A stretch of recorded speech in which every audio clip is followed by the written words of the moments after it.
I stared at my father, disbelief settling like a stone in my stomach. Between us sat the acceptance letter from Stanford Business School, my dream, but now it felt like a cruel joke. "You're not serious," I said quietly. "That money was for my education. Mom set it aside before she died."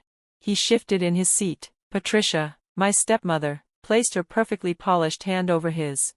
"Emma, sweetheart," she said smoothly, "Jessica's wedding is a family milestone. She's marrying into the Reynolds family. That kind of match elevates us all."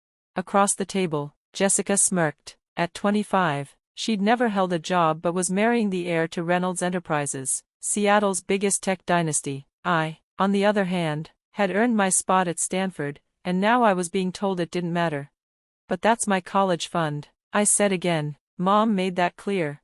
"She's not here anymore," Patricia snapped. "As trustees, we're using it where it counts. The Reynolds expect a certain standard." I turned to my father, hoping for some sign of resistance. He didn't meet my eyes. I stood. "Use the money, but don't expect me at the wedding." "Oh, Emma," Patricia sighed, "you can still go to college. There are plenty of local community colleges." Jessica chuckled. "Yeah, not everyone's cut out for Stanford." That night, I packed a bag and left. My best friend Sarah let me crash on her couch. I had no plan, just a laptop, a dream, and the same determination that had gotten me into Stanford in the first place. 2 days later, an email changed everything. "Dear Miss Emma Chin, you've been selected as a finalist for the Young Entrepreneurs Grant." It included full funding for Stanford and seed money for a startup. I blinked, stunned. I'd applied on a whim months ago. The grant was backed by a reclusive tech mogul known only as the Phoenix, a woman who built an empire from nothing and helped other young women do the same. What no one knew, not even Sarah, was that I'd been quietly building an AI-powered financial platform since high school. While Jessica planned Instagram-worthy brunches, I was up at 2 a.m. debugging code. The interview was set for the following week. I borrowed Sarah's blazer and took 3 buses to a sleek office in downtown Seattle. "Miss Chin," the interviewer said with a smile, "tell me about your vision for Fin AI." For the next hour, I laid it all out, how my platform could predict market trends, optimize investments, and revolutionize finance. When I finished, she leaned back, eyes gleaming. "Impressive. One last question, how would you feel about speeding things up?" I frowned. "What do you mean?" "The Phoenix doesn't just want to fund you, she wants to acquire your tech, and make you CEO of the new division. You'd finish school while running the company." My heart stuttered. "But I'm 21, who would even?" "She would," the woman said simply. "She believes in your potential, do you?" I hesitated for only a second. "Yes, on one condition, I stay anonymous. No photos, no press, no one knows I'm CEO until I say so." She smiled. "The Phoenix operates the same way, you'll fit right in." I had no idea then that just 3 months later, my success would collide with my family's world, on a scale none of us could have imagined.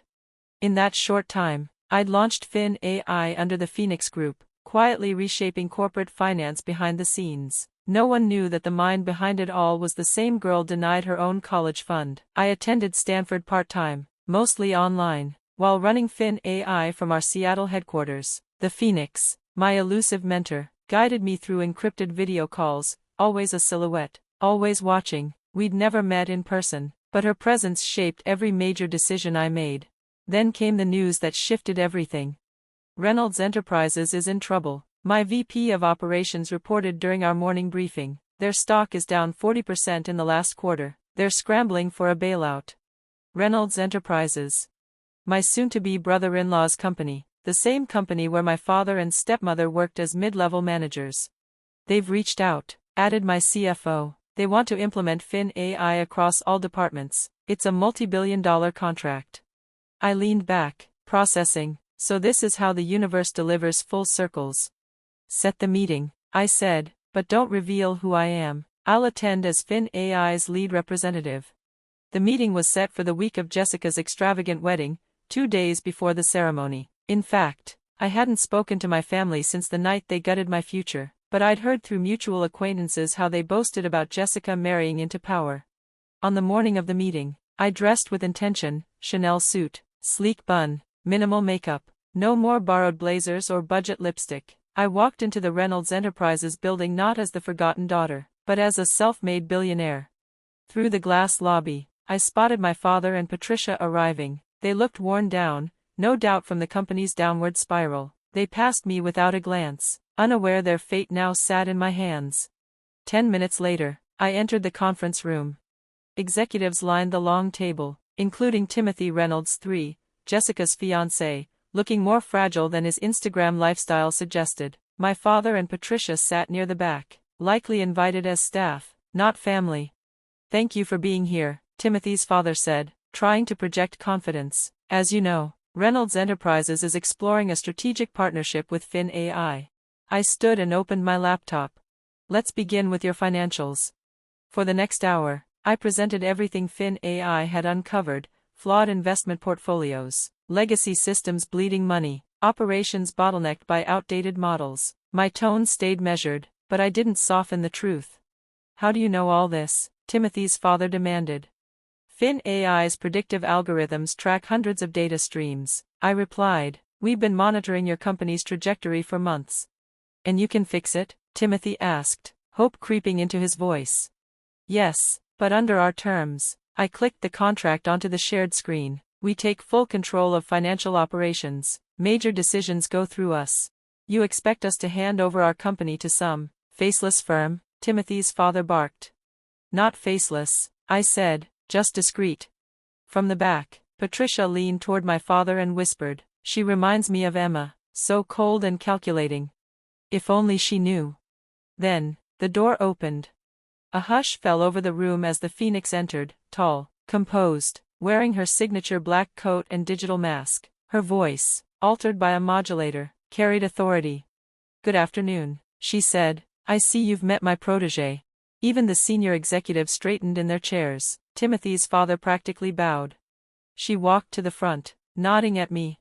"Perhaps," the Phoenix said, "it's time they knew exactly who they're dealing with." My pulse quickened. That wasn't part of the script. She turned to me, behind the mask. I sensed her smile. "Emma," she said gently, "they need to know." The room froze. I rose from my seat, slowly, deliberately. "My name is Emma Chin," I said, voice steady, "CEO of Fin AI, a division of the Phoenix Group. We currently manage 40% of the global financial AI sector. Company valuation, $12 billion. Silence.